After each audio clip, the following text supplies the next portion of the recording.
Hello students, we are going to discuss a new poem geography lesson which is composed by an eminent writer Zulfikar Ghosh.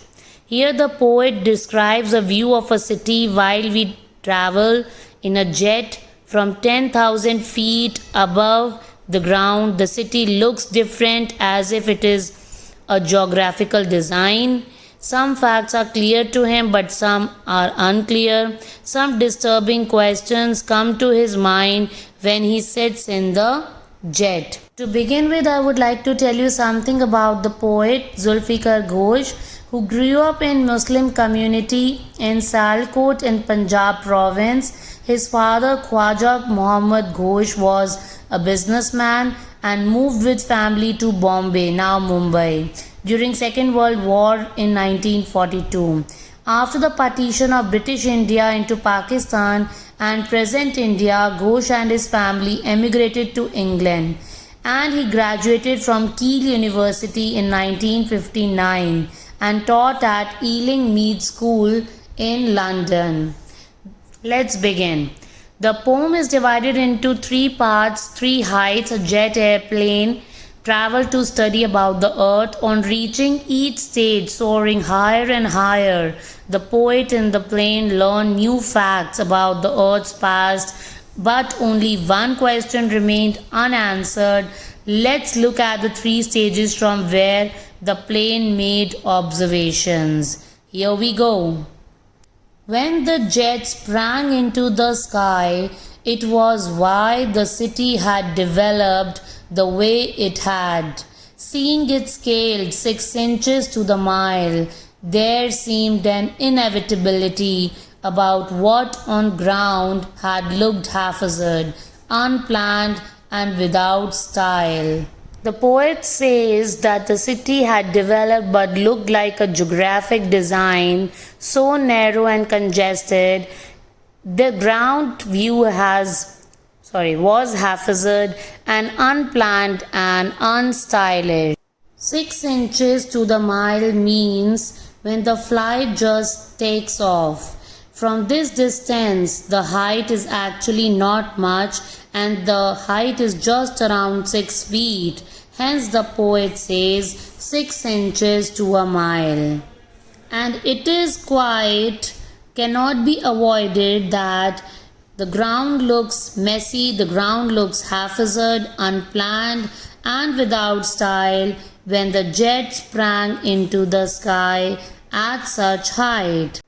What geographic lessons did the poet in the jet learn when the jet just took off?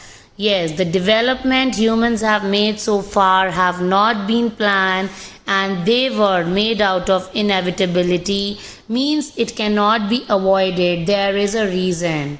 And what can be the reason?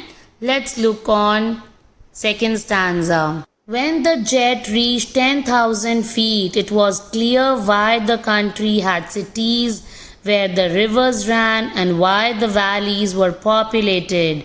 The logic of geography, the land, water, attracted man, was clearly delineated when the jet reached 10,000 feet. We can understand what is a logic of geography. Let me explain it to you in a better manner. When the jet reaches 10,000 feet, we can see the difference that how rivers are exploited and how human beings have created their habitats. We can make out that rivers are blocked or destroyed to construct cities. We can see overcrowded cities where rivers used to run earlier, but now they are developed into cities. And we have taken everything from nature. Valleys are populated, rivers are exploited, and these changes agree with the logic of geography that land and water always have attracted man. The jet goes higher 6 miles more, and we find that earth is round. There is more water than land. That means there is more sea than land. We have enough facilities and comforts to lead a happy life. When the jet reaches 10,000 feet, we are able to demarcate, we are able to understand this logic. What is the logic of geography? That human beings have created their habitats near water because land used to be fertile. He could have the food, he could have all the amenities there. Nature is so harmonious, it keeps a balance and it tries to maintain a balance even when humans keep on exploiting it. Moving forward, what geographic lessons did the poet in the jet learn when the jet reached 10,000 feet? From height of 10,000 feet above the ground, the earth cities were found located on the banks of rivers and a little above the river level on valleys. Well, when the jet rose 6 miles high, it was clear the earth was round and that it had more sea than land. I have already explained you this, but it was difficult to understand that men on the earth found causes to hate each other, to build walls across cities, and to kill.